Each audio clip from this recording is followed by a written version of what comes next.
Welcome to Print Month 2025. I'm Jenny Gibbs, Executive Director of the IFPDA and IFPDA Foundation, and today's program is presented by our friends at Print Center, New York. Today's program will be moderated by Judy Hecker, who is Director of PCNY.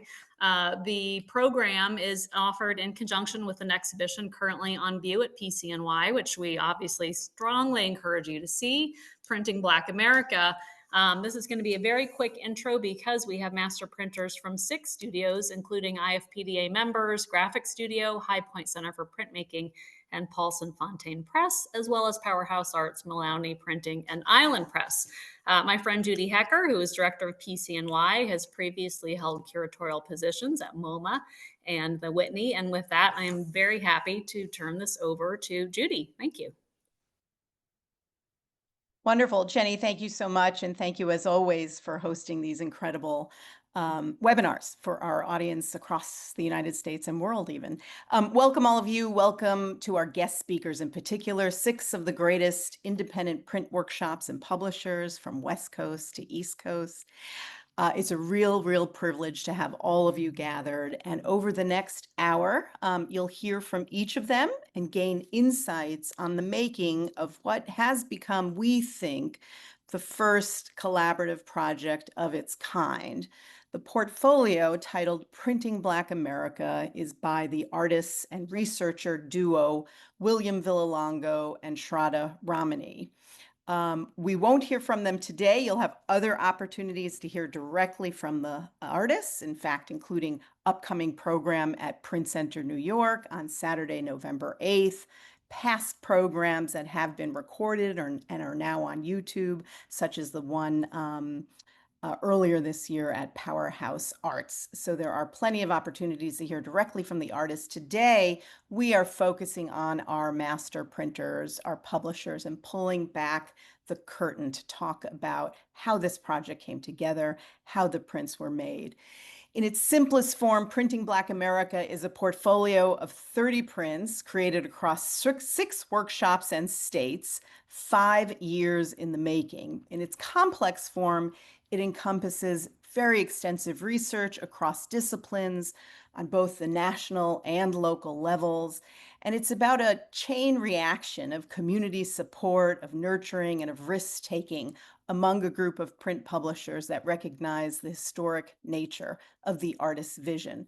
The portfolio is based on W.E.B. Du Bois and his pioneering team of sociologists and designers who created hand-drawn infographics or data visualizations capturing aspects of Black life post-Reconstruction based on data that they collected through a variety of forms. And we'll see some of those historical images throughout the presentation today. After a hard-fought battle, Du Bois exhibited these works at the 1900 Paris Exposition or World's Fair, and you could advance the slide to see that. A set of these are now housed at the Library of Congress and elsewhere. It was digitized in 2017, leading to a lot of research.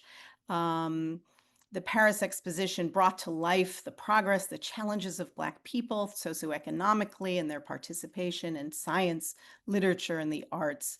Will and Shraddha, in their new portfolio, have reimagined and brought that work, that project, that rigorous research into the 21st century through 6 thematic portfolios that make the totality of the 30 prints. You can see these prints, as Jenny mentioned, on view as part of an exhibition at Print Center, New York, in Chelsea, New York, called Data Consciousness. It's on through December 13. We have a whole host of public programs. Some are already on YouTube. Some are yet to come.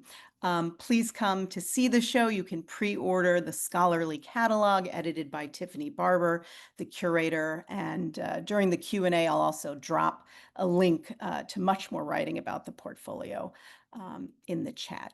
Each printer today will present on their collaborative work with Will and Shraddha, and I've asked them to talk also about how the partnership came about. They're really fascinating humanistic stories that have emerged and what the process was like working with them and what it meant to them and their team. So why don't we go to the first group of very first portfolio, and also Matt, if you can unmute yourself, we'll have you on screen as well. Kicking off this project 5 years ago was the incomparable Margaret Miller at USF Graphicstudio, and through that, Shraddha and Will were able to envision the 5 themes. This is a kind of index to the entire portfolio of 30 prints. And so, Matt, why don't you walk us through some of what we're going to see? Sure. My name is Matt Squires. I'm a collaborator at Graphicstudio, and I'm joined with my printing colleague, Krista Heinrichs. Thanks to the Print Center and IFPDA for setting this up. Graphicstudio's founder, Donald Saff, described the studio's approach as an experiment in art and education, and we have a history of embracing interdisciplinary approaches in this project. I think very much continues that practice in a very meaningful way. We started our relationship with Will initially in 2016 when we developed 2 successful print projects, and again when we started the actual physical collaboration of Printing Black America in 2022. You know, when we started this collaboration with Will and Shraddha, we're just finishing up editioning our portfolio of prints now, and we're looking forward to having them available to the public soon.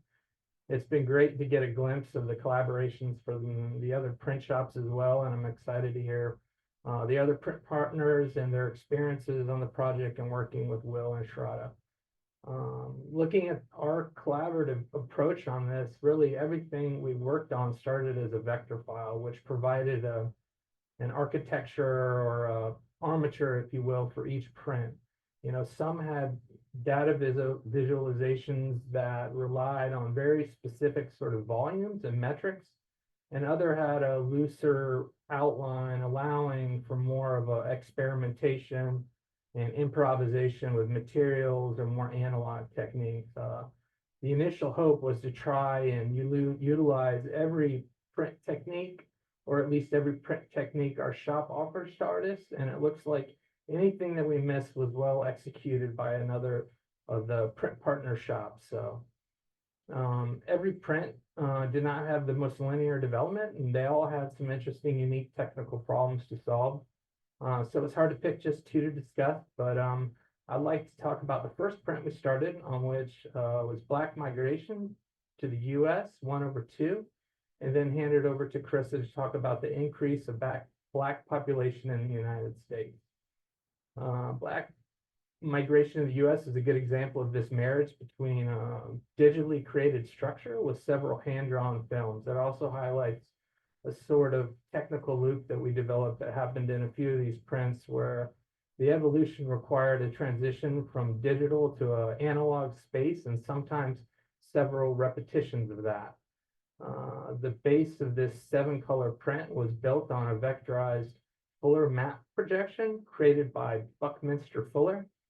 This is a reimagined map that attempts to reduce some of the biases inherent in conventional map projections, particularly the distortions of that happen at the higher latitude, and emphasizes the continuity and interconnectedness of each continent.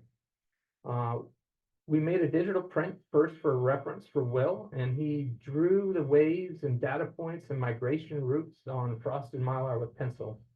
The films were scanned and manipulated in the computer to create a nest of precise facets around each continent. To achieve more fidelity, the waves were divided into 2 runs with transparent blue ink using a stochastic pattern.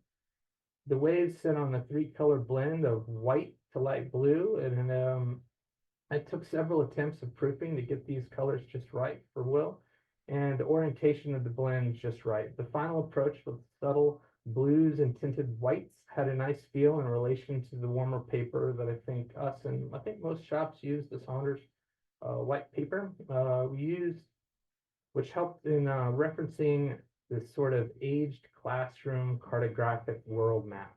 And from that point, I'll let Krista discuss the next print. Yeah, can you see some of the slides and maybe take a moment to look at what Matt was mentioning? It's hard to even see on the screen, of course, in comparison to in person, just how subtle that gradient is, and how careful we had to be with the registration of laying down that ink and how much we laid down. A lot of the times with printmaking processes, we're accounting for, the mechanics of ourselves and our bodies and how we're orchestrating and sort of in this dance together when we're printing together, but also how the equipment and material as far as ink and paper can have irregularities, like with the printing press. For our screen press, there is a certain movement of ink in one direction, so having to account for that when we're laying down the ink. And maybe you can switch to the next slide for some of the There we process go. shots. Yeah. Will and Shraddha in the studio, and Will drawing these gorgeous waves.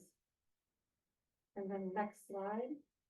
Can you come a little bit closer to the microphone, please? Yes, thank you for letting me know. Thank I you. have to check. Am I loud enough now? Much better, thank you. Thank you so much. So as Matt said, it was very difficult to choose just 2 prints out of the selection of 5. And when Will and Shraddha came with this project, it was very much still being formed. And so a lot of these images were kind of a formula and a thought process of, well, we want to try working with every print process that we can. And so one of those being collagraph. Let's make a collagraph, and we're going to cut these, and we'll try to cut these strings to different proportions, different lengths that accompanied the data for the growth of population. And then there's like this beautiful interchange between like sort of having to be very strict with the data and make sure that you're starting from a point of Shraddha's knowledge and data science, and being able to then take it into an artistic translation. And when we're working with artists, as every collaborative printer knows, there's a lot of translation of the artist's vision and their work into print processes, and making sure that we stay true to their voice. And what was interesting in particular with this project was having the incorporation of W.E.B. Du Bois data portraits and the conversation with the artist, then doing a translation of their data language as well. That was something that I think we take for granted as being kind of default, but that they were really kind of at the foundation of creating and establishing.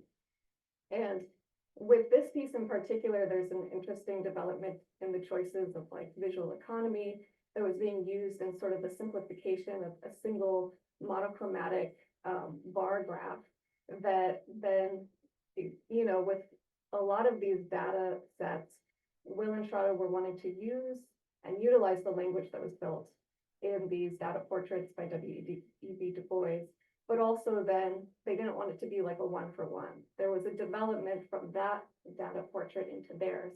And I don't want to run too much into the next time, but just to go through this, the journey of this print, it started us off as a collagraph. But then we found that in pulling a ghost print of it, because of the way that the ink would then get pushed into the strings through the first run, really the best pull and the effect that was desired was from that ghost print. But when it comes to editioning, there would be too much variation. There would be, a significant amount of waste. And for the kinds of presses that we have, which we don't have a hydraulic press here, we have, relief and etching printing presses. So we decided that the way to best maintain and edition the effect of this print and this image, how Will and Shraddha wanted, was to then develop it as a photogravure. So we made a photogravure plate. And then I think if you go to the next photo, I'd love to include the process of just a little bit of the wildness of editioning this.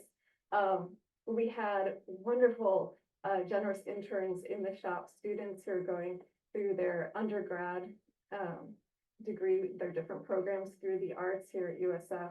And they were really excited, especially with printing in this project and cleaning it. So we had 13 different colors for each year. We had 13 different charlatans, and then we had to make sure that we used new lighting. And yeah, that's how we got the print. Thank you so much.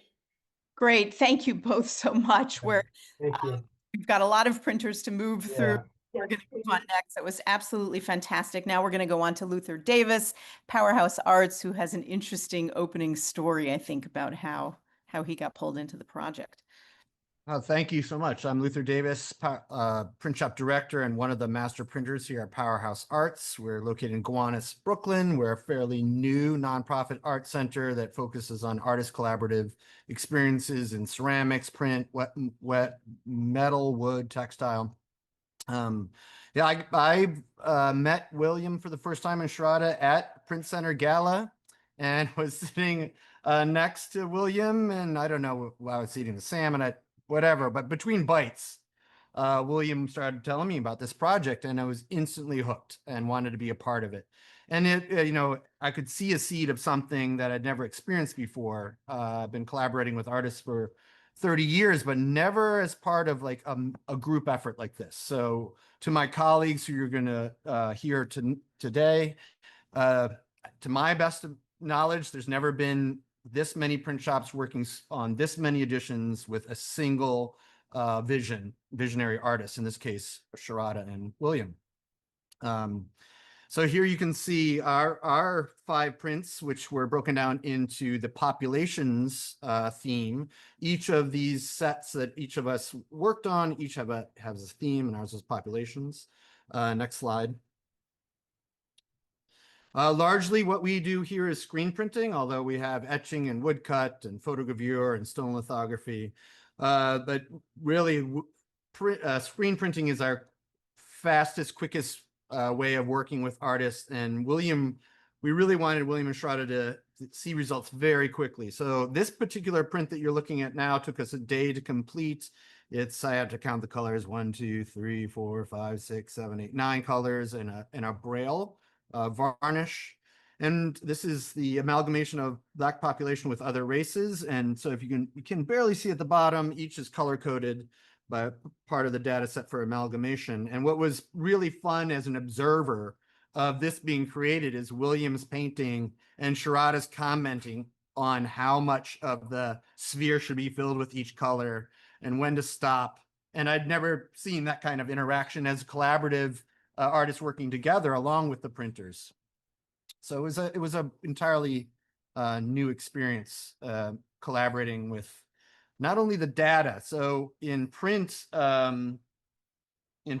we often trap colors where 2 colors will slightly overlap so you don't see the paper or the color below. And that trap is an important tool that printers use as sort of creating the puzzle and how it will work. In this case, if 2 colors overlapped, they often create a tertiary color, and that is a new set of data. And so in this piece, the colors could be entwined, but in many of the pieces that my colleagues will talk about, the colors could not entwine because that would create a new data set. And then as you look through all of our slides, you'll see that some of them have a Shinko laid. In this case, in the distribution of Black Americans in the United States, you'll see that in the lower left-hand corner is a Shinko lay of the original Du Bois infographics. This is hard for me to, I'll have to tell you because you can't really see. In this rendering on the left is William and Shraddha's contemporary version of this data. And it is as if one were looking down by satellite at glowing city populations in the United States. And each of these little bits of population has a density. And then also we've printed with Braille ink, which is domed in a hexagon shape. And so in a frame, it's faceted and each little data point catches the light. However, some of them, for example, in Alaska, get very small and they're merely twinkles. If one could actually rub one's hand over the print, and if you ever want to come to Powerhouse, you can. You will actually be able to feel all the data points texturally via Braille.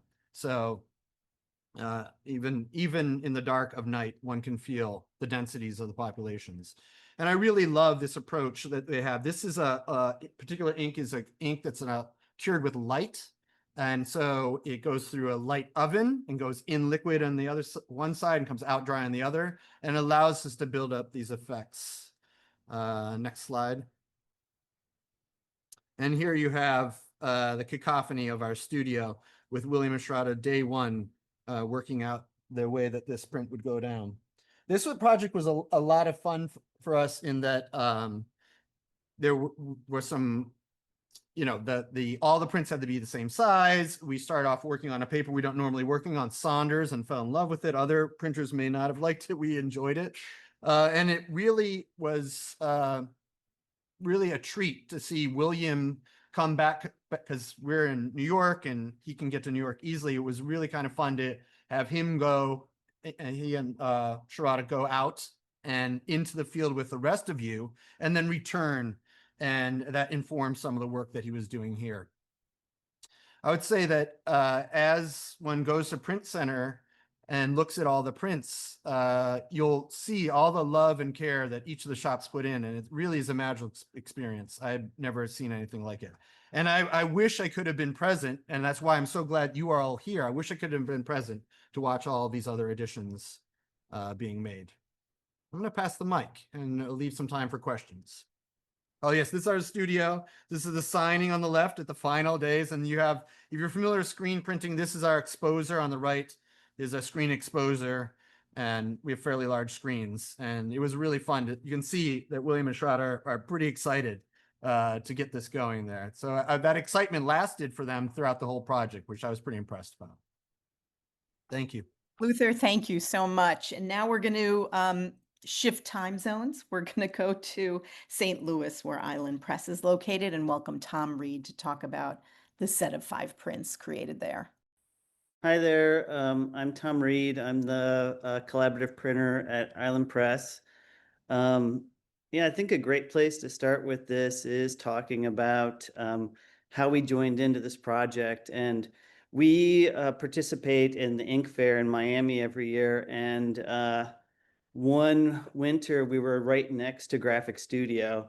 And so we'd all be kind of sitting out, you know, as we were getting set up during the week, you know, just the way that the flow of the art fair goes. And we started to talk more and more about this project, and they thought that we should get involved. And it didn't take long for Lisa Bolowski, who's our director, and myself to be like, yeah, we really need to be part of this project moving forward. You can go to the next slide. I think we had some really kind of similar experiences to other shops working. It's like, you know, the original images, I guess the original images all came from different sort of digital formats, like if they were AI files, Photoshops, but, you know, Shraddha and Will were building them up there sort of as rough drafts, and then we would bring them into the shop. And, you know, sometimes they would get really translated into a more analog sort of system and then put back into digital, or, you know, there are different ways that that these images would come into being. But we were fortunate to have them come for 2 visits. So they came together in 2023, and William came by himself in 2024. And this piece here, the Reclaimed Family Tree, Ancestors Enslaved by the Jesuits at St. Louis University and Region, came from that second visit. And I think that Will was, you know, in our set of prints, he was really wanting to feel more of his hand present, more, maybe slow things down and do something more analog. So we did a very, very, you know, basic line etching. You can go to the next image for a second. Here's a detail of this, but this is it's just an etching in aquatint for this. It does have a chincolet. That's how all the text was done. But it was really nice to just slow down for a day or a couple of days and work on this piece with Will, just really letting him get into the drawing. He had to go back and forth looking at the this original sort of family tree.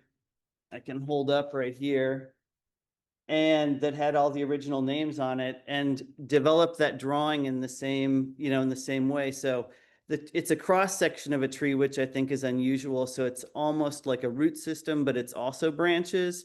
And I think visually it just has such a really wonderful feel to it. Can you go back to the previous slide for 1 second?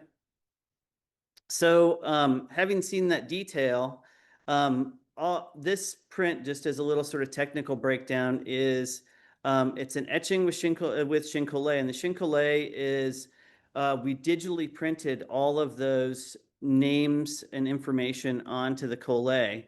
And so as we were printing it, it was getting we were getting stretched. So on the left side of the print, everything was really lining up super tight, and as it would go across. So it was this dance between getting the files moved and adjusted and allowing for that sort of organic stretch as it went through the press. And it ended up lining up really, really well, but it was a really sort of goofy and fun side story to how this piece actually came together. Will did the research for this with folks from St. Louis University. He reached out to Kelly Schmidt and Ayanna Lee, who were part of this continuing project called the Slavery, History, Memory, and Reconciliation Project. So they've been looking at really closely at these the original enslaved members that were enslaved by the Jesuits who built St. Louis University, and then reaching out from there are all the family members that are still living in the St. Louis area and region. All right, can we go to the next print? This is the occupations of Black Americans. We ended up calling this one the hamburger. It used to be more of a horizontal print, and it had this sort of layers of a sandwich that came together. It was a really fun project to work on with our students. I think if we go to the next slide. Yeah, so we worked with students. That's a big part of what we do at Island Press. We're embedded into the printmaking program here at St. Louis, or at Washington University in St. Louis. And so we had Will and Shraddha develop these collograph plates. Those collograph plates were then cut into those specific shapes for the print. If you go back to the previous print really quickly, they were then cut into those shapes. And we did originally think that maybe we could somehow do this as a collage or as a collade kind of image. But with the detail that Shraddha wanted for these really sort of fine little moments that happen in here where the colors will be really thick at the bottom and those trail off into almost a thread at the top, we pivoted. And so we translated those collographs into silkscreen and then finally arrived at this print as a silkscreen. All right, can we go to the next print? I guess that's it for those of the two that I was going to focus on for this today. Yeah, this was the last little moment on one of the other images that we did with Will, where we finally kind of locked it all together. It was really fun working with Will and Shraddha in the shop with all of our students. They brought, I think, as everybody said, brought a really wonderful energy to into our shop, when they arrived, and it just fed with the students. So working on them on this project for that first week was really exciting. And it's a really great back and forth between the artists and the students getting to experience what these folks get to do firsthand. All right, so I think that's it for me. I'll pass it on to the next person. Wonderful, Tom. Thank you so much. And now we're going to travel to Minneapolis to speak with Zach at Highpoint and hear about their experience. Hi, everyone. So yeah, I'm in Minneapolis at Highpoint Center for Printmaking and Highpoint Editions. We are an organization in Minneapolis that's dedicated to creating pathways for artists and the public to understand and appreciate printmaking. And we do that through a few different ways. One of them being that we have a few different kids classes, adult classes. We have space for people to come make their own work. And then there's an exhibition space, but then there's also a juried fellowship programs, a few different juried fellowship programs. And that is one of the first places where we first interacted with William.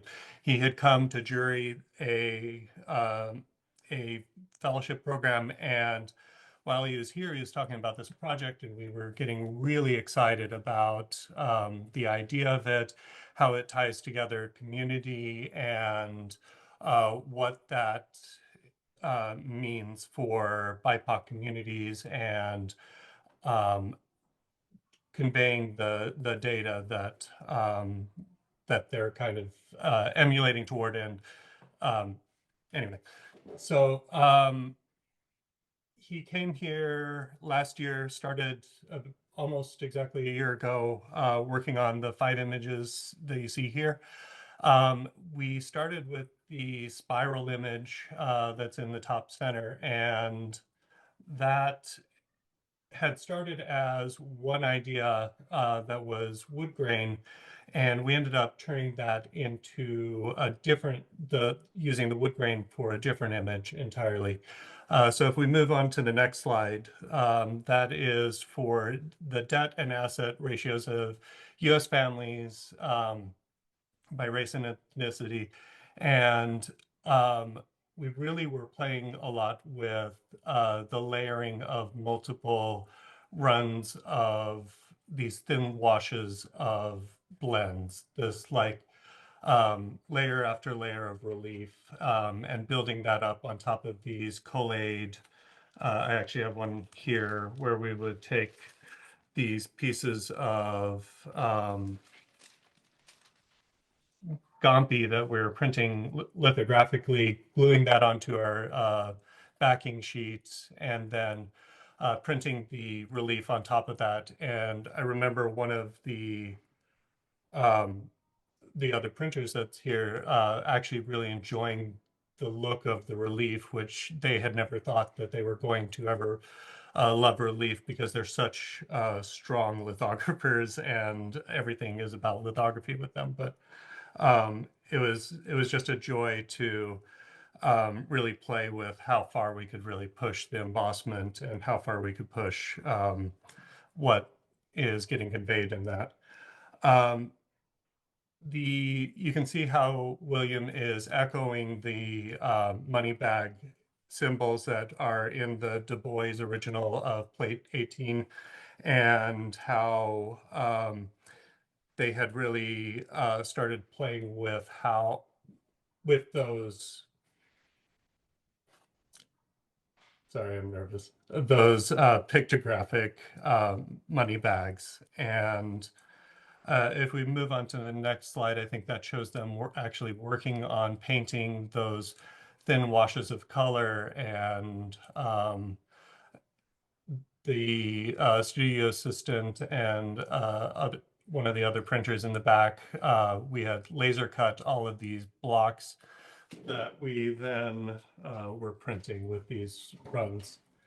And William was able to really play around a lot with the color and how he wanted this to be conveyed. If we move on to the next slide, that has Brian printing these really thin washes of color. We had glued the blocks down, and then William is placing those collate pieces.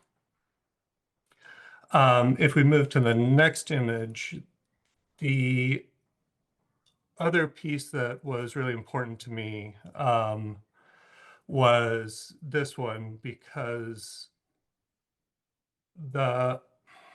after George Floyd was killed, there was a lot of action within Minneapolis, I mean, throughout the US, about trying to create tools to really put forth BIPOC communities. And one of them had been created by a fellow named Artev Kulkarni. And we ended up reaching out to him. We used the data sets that he had created in his website, bipocbusinesses.org, to create these data sets. And Shraddha and William were able to take that and recontextualize it with their own graphics. And Shraddha is incredible with her use of color. And built up layer after layer of those colors and getting them just right. And I remember sending these color chips back and forth through the mail until they got them exactly how they wanted it. And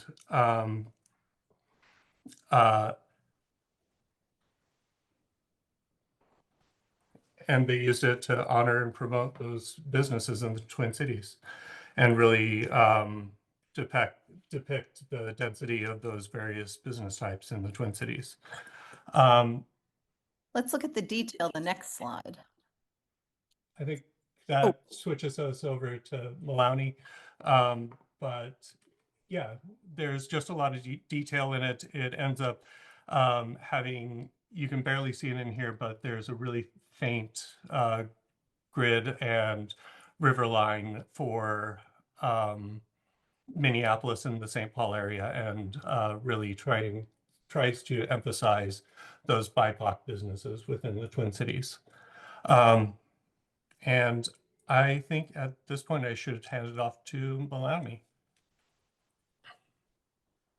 Thank you so much for being such depth. And obviously everyone should try to come see these in person, and we can provide high-res images for anyone who'd like them. Just reach out to Print Center New York. We're traveling to Portland, Oregon with Paul, who was brought in sort of in the latter half of this project. And Paul, tell us about your experience. Hi, everybody. Thank you so much for having us. I'm Paul Mullowney, founder of Mullowney Printing in Portland.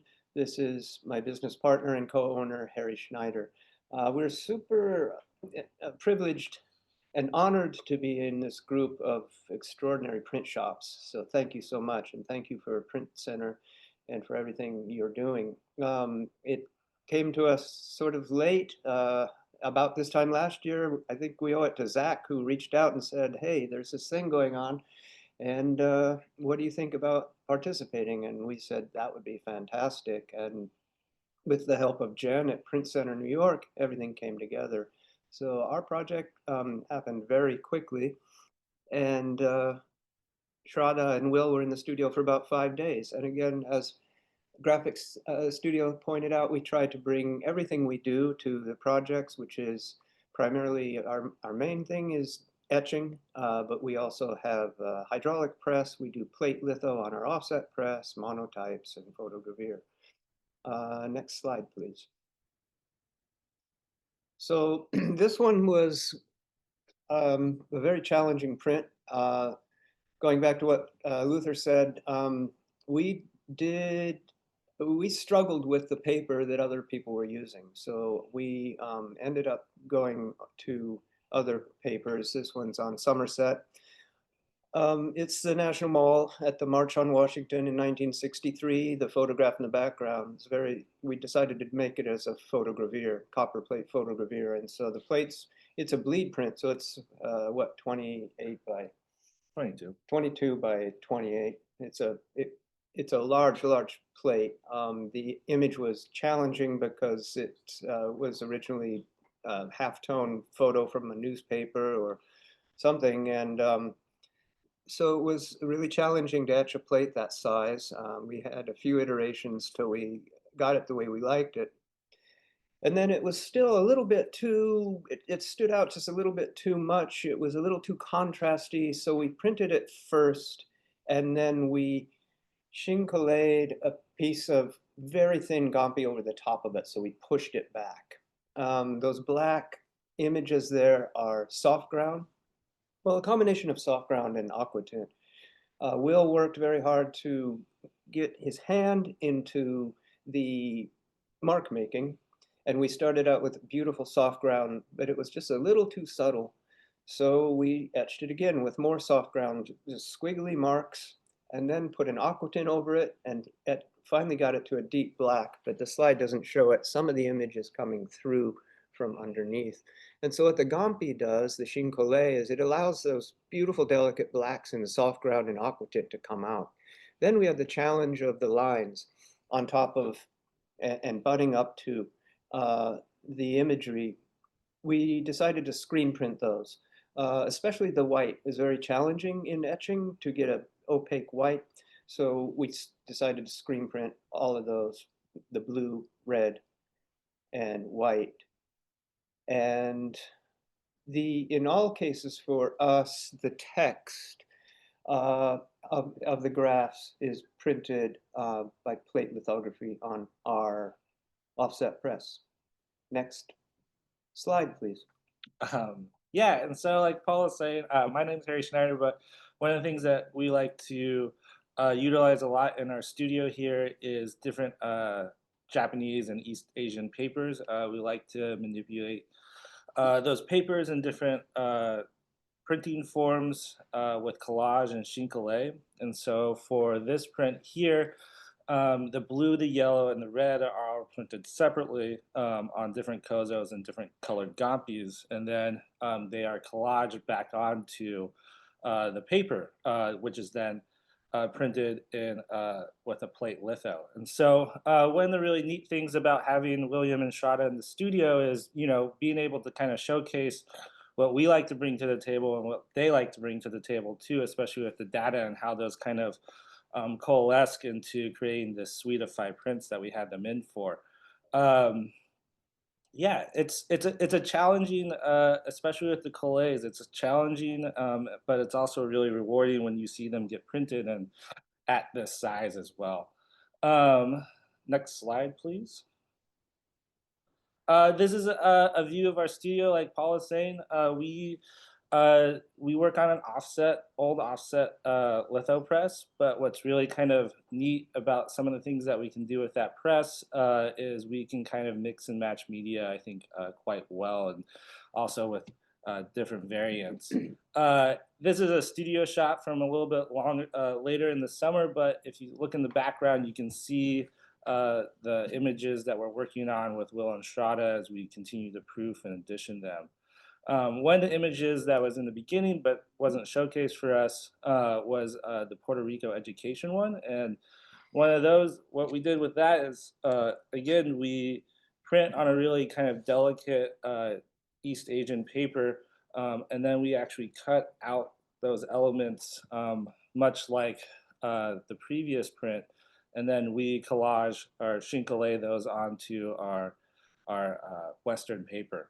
And I think what's really kind of nice, and I think a lot of people that have worked with those East Asian papers, is you get a lot of those delicate nuances that show up in the paper, and the grain and some of the qualities that get a little bit lost sometimes with Western papers. And it's something that we do a lot of in our studio, and we have, you know, we like to showcase that. And I think being part of this group of 6 print shops, it's really exciting to be able to kind of like commingle and talk about how the projects are going and like what people are working on. Yeah. Next slide, please. We didn't have a lot of photos of Shraddha and Will in the shop because we were going so fast. So I'm so inspired by all the other photos, but this is just, we're etching a test plate in gravure. And I just want to reiterate how honored we are and how important this project is. As Judy was saying, I really think that we all know this is a major project for these 6 major studios to come together, and we really appreciate the work, and we're honored to be part of this historical and important work at this time in American history when it's really, really needed. So thank you very much, everybody. Yeah, and we'll hand it off to Paulson Fontaine. Thank you so much. And now we're going to travel to California for Pam Paulson and Ria Fontaine, who is the final piece of the puzzle. Why don't the two of you take it away? Great. Thank you so much. Thanks for having us. Thanks to the Print Center and to the IFPDA. My name's Ria Fontaine. This is Pam Paulson, and we're Paulson Fontaine Press, like you said, out here in Berkeley, California. We are celebrating 30 years next year. So we've been out here focused on publishing and etching for decades now. And like Luther, we were introduced to Will at a Print Center New York event by Brooke Anderson, which was really fitting because Brooke helped us place our archive of prints by African-American artists at PAFA years ago. And when we heard about the project from Will, we just jumped at the chance to be part of such a collective endeavor to honor Du Bois, to contribute to, this idea of Black visibility. The press has published over 200 editions now by Black artists, and a large part of our mission is to contribute to this image archive of the African diaspora. Du Bois was someone who just really fundamentally changed the game for Black people, and really fought for representation. And we're just very, very honored to be part of this project. Yeah, I guess we can go to the next slide. This is one of the prints that we worked on, which is titled Prison Wages by State, and it's reimagining Du Bois' original data portrait titled Proportion of Freed Men and Slaves Among African Negro Population, which tracked free and enslaved people up to 1790. And he's using the graphic of the original and substituting the prison population wage data for that of the enslaved people, and drawing the comparison to the living legacy of slavery. He brought up that California Assemblywoman Lori Wilson is introducing an anti-slavery amendment in California in 2026 aimed at changing prison labor practices. This is a step etch octotint with spit bite. And I think we have a little clip of Shraddha painting the spit bite. If we could jump to that one. I think it's the next. Or no, not that one. I'm sorry, the next one. Yeah. So here, Shraddha is dunking a giant brush we cobbled together so she can make a pass with acid over the plate after we blocked out the appropriate portions. It was fun because she was like getting into the act here and not just leaving all the art part to Will. And you can see that orange cloud of smoke from the acid eating into the copper.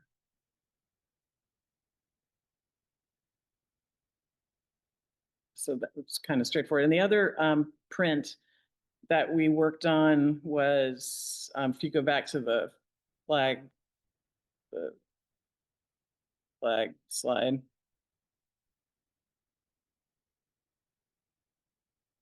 Sorry, these are kind of, that one, yeah. This is Black LGBTQ population in California. And each of the categories is a band, and inside of the band is a section that's highlighted that refers to the percentage of people that self-reported their affiliation with each category. So what this was a riff on the pride flag that Harvey Milk had commissioned in 1978. And that flag had slightly different colors than the one we have now. And Shraddha had found that imagery and based this flag on that flag. And we brought to it something that we've done here in the press before, the use of textiles. So we used a soft ground etching. We have a sewing machine here because we've worked a lot with the G's Ben quilters, and we stitched up a flag, an actual flag with these little segments, and took a soft ground impression of that in the copper plate, etched it, offset it so we could add aquatints with the various stripe colors, and brought that to this this project, something that we've done a lot of. And I think we have a little video of that process. That's Sienna and Max. And they just run the plate through. And that's their just cutest daughter, who was a lot of fun to have around the studio.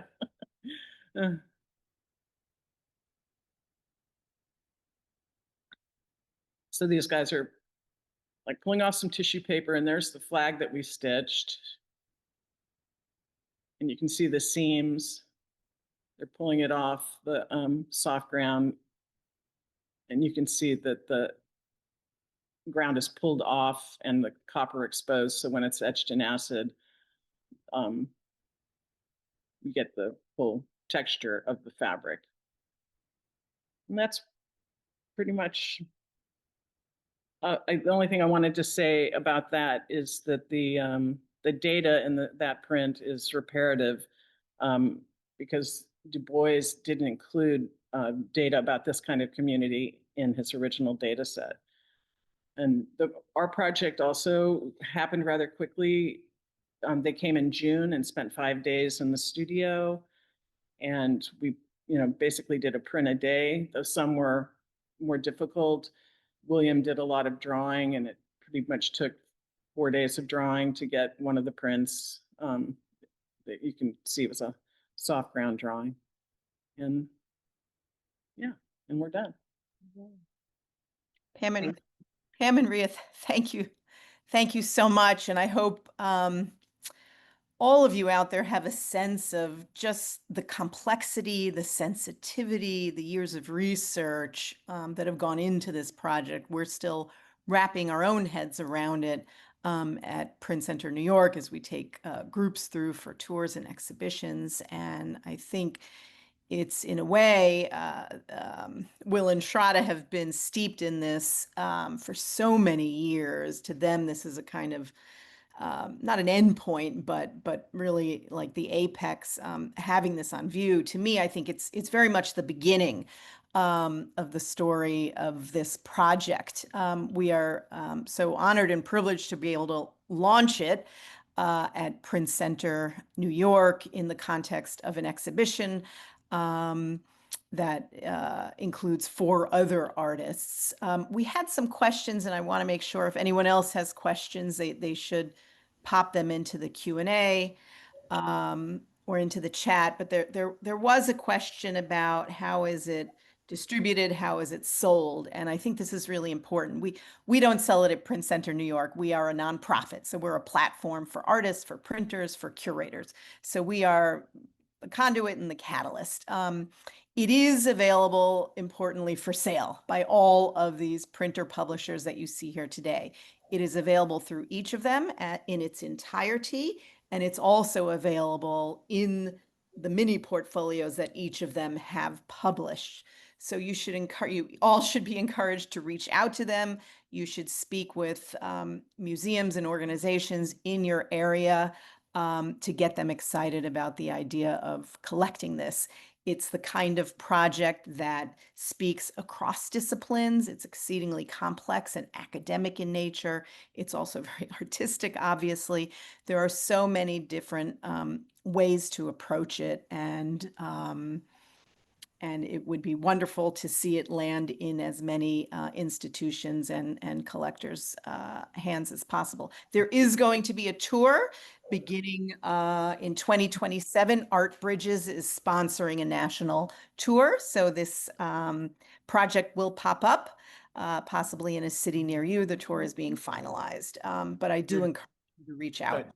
Judy, this is Luther. I just want to say that attending the opening at Print Center, I'll put on my screen. I've seen a lot of print openings. I've never seen one where people paused and pointed and talked and discussed and spent so much time looking at prints. It really, and I'm so jealous of my colleagues here. There's such exquisite work and heart and soul went into this. So there's just so many layers to absorb. As a printer, there's a million things to geek out. Really love the tour de force that everyone came, showing all their best sides. But then the visualization, its abstraction, its connectedness, and the whole narrative of the project you just have more and more questions the longer you stand in front of each print. And Judy, I wanted to jump in to get the Q&A started, and I know that we had a couple of other questions in the Q&A. And this is sort of a natural, I think, segue from what Luther had to say. But just wondering, and I put this to the group, were there ever any conversations, any tension between the need for accuracy and clarity in terms of data visualization and your desire to make a beautiful print? And I'm thinking in particular about the Sheen Collet, about the use of color. Were there love, like the Mullowney Black Children Enrolled in Public Schools is just such a beautiful print, but were there any fun conversations or difficult conversations about that?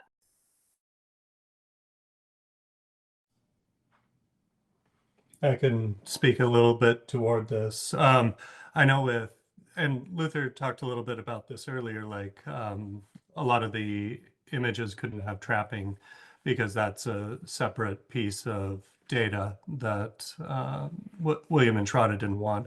But for us, like the size of the money bags, for instance, was it was very important that they were in exactly the right spot and that they were exactly the right size so that they're conveying the correct data. And then for the other images that we did, size was always very important. They really wanted the colors to be continuous across all the portfolios too. I know that we were using a lot of colors that they had initially mixed with the Graphicstudio or with Powerhouse or Island. And yeah, we all, I feel like, and my colleagues can speak to this as well. I feel like we all kind of were working toward making everything as accurate and in line with their vision. Yeah, I'd like to jump in on that as well. I think that it's like, I don't think anything ever really presented a problem. It just makes you think about how you're going to problem solve differently. It's like, I think there's accuracy is always kind of part of what we do, but there's also, moments where we get dirty and don't have to be quite as fussy. But I think that yeah, and I think I'm only bringing it up because what Luther said before about the trapping, creating things, it just made us think of ways we could strategize around that, and it just opened up different avenues. Thanks. Judy, if you want to jump in on the Q&A. Yeah, we do have a couple of questions about the whole initiation, what kicked off this project. And it was initiated through the vision and motivation of artist Will Villalongo and his partner in life and in this project, Shraddha Ramani, who is a data scientist in her profession. And I don't want to speak for them, and we can put you in touch with them. They enjoy speaking about the work, but the idea was to look back at Du Bois and to look specifically at these data visualizations and bring them up to date using the census, the most recent census, and participating in workshops and research that Will and Shraddha engaged with, both on the local level in some of the cities in which they printed the works and in some other cities as well, and also on the national level. And there is a group of people that they worked with on the research specifically. So the idea was to both look back and look forward, and I think acknowledged how ahead of his time Du Bois was in terms of the research, and also this very modern mode, these hand-drawn visualizations that to me look like they were made after 1900. And I think they wanted to pay homage and as well as convey where Black peoples are today. And so we aren't showing it side by side with the original Du Bois works, but they are available online. We have a reader that we can share with you. They will be in, some of them will be in the catalog. And in fact, many of the prints, those that are based on and are an update of a specific Du Bois. Thank you. There's the catalog that we sell at Print Center New York that you can also get online. And there's an index. It's chincollade. There's a small miniature of each Du Bois print in the lower left corner of those prints that are updates. There's a wealth of information, so feel free to reach out to Print Center New York directly. Feel free to reach out to Will Villalongo, any of the publishers here today, as well as Susan Inglet, Will's gallery. We had a really good question from Shelley Langdale. Was there a strategic approach as to which prints were made at certain studios because of their specialization and the techniques or approach William and his collaborators wanted to try?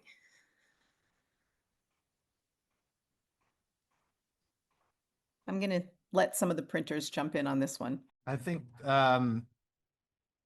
if you Highpoint, Island Press, there's a lot of each shop dealt with data that was very specific to their region, and so and that sort of folded over time for many of us, and then as this project was being birthed over the time, I wouldn't just say like Shraddha and William had a child in this time. Like this project took longer in conception and delivery than a child does, right? And so, you know, there's a lot of this evolved. And so I think the beauty of the project was each shop informing William and Shraddha in their approach, and them taking it to another shop, what they had just learned, and seeing a new approach. And that's rare. Artists don't get to do that, not at this speed.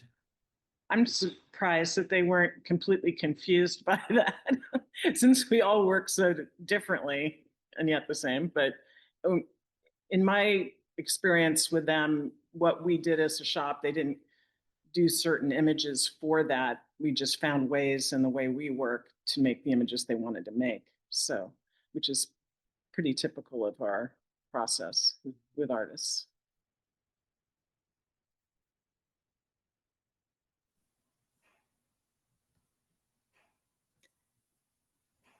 Well, there's also a question on how the project was funded, and perhaps, I mean, each publisher has their own sort of arrangement with the artists, but I think very much, you know, the old-fashioned way, the project is, it was a labor of love. It is a labor of love. It is also available for sale. And so maybe some of the publishers want to comment on how generally your projects are funded. Its display at Print Center New York is a separate thing, and that we've done, again, also through fundraising and grants.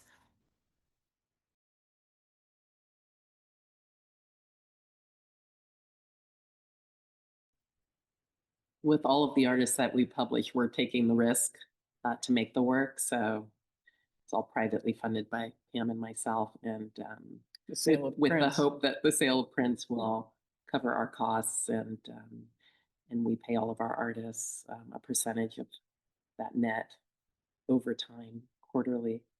We've been doing it that way for, I think, 30 years, and you know, it's always a risk, but it's something you make decisions about, and often we're, you know, we really don't want it to determine our choices, so it doesn't, which makes it even more risky. But we're going to, you know, invite artists who we believe in and whose voices are voices we want to amplify, and the rest usually falls in place.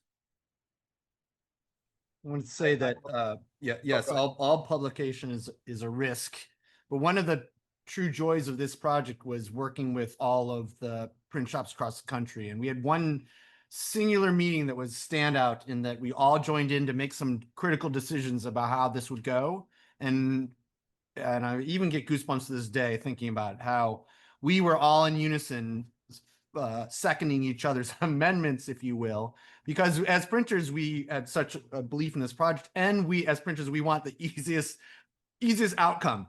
And this is a massive, there's 30 editions, right? And we're all moving these paper around the country. So we had to be in unison, and I've never seen anything like that. Like a Zoom meeting such as we're in now, where we're all sort of just cheering each other on. It was pretty impressive.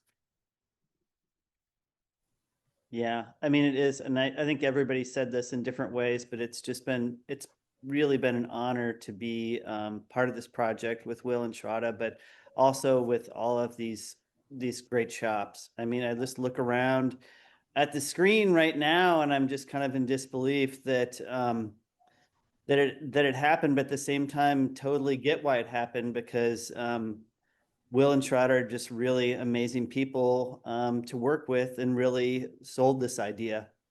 And it needed all that love. Well, I'm going to jump in now and thank you all. Thank you, Judy and Print Center New York, all of our presenters. I think that this program and this project and exhibition are an incredible testament to the collaborative and democratic nature of printmaking. It's something that we speak about amongst ourselves all the time, and I think that this really makes it manifest.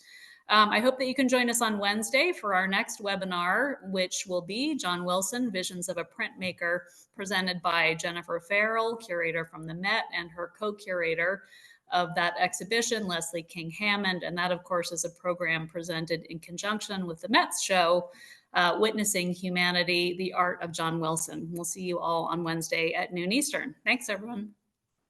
Bye.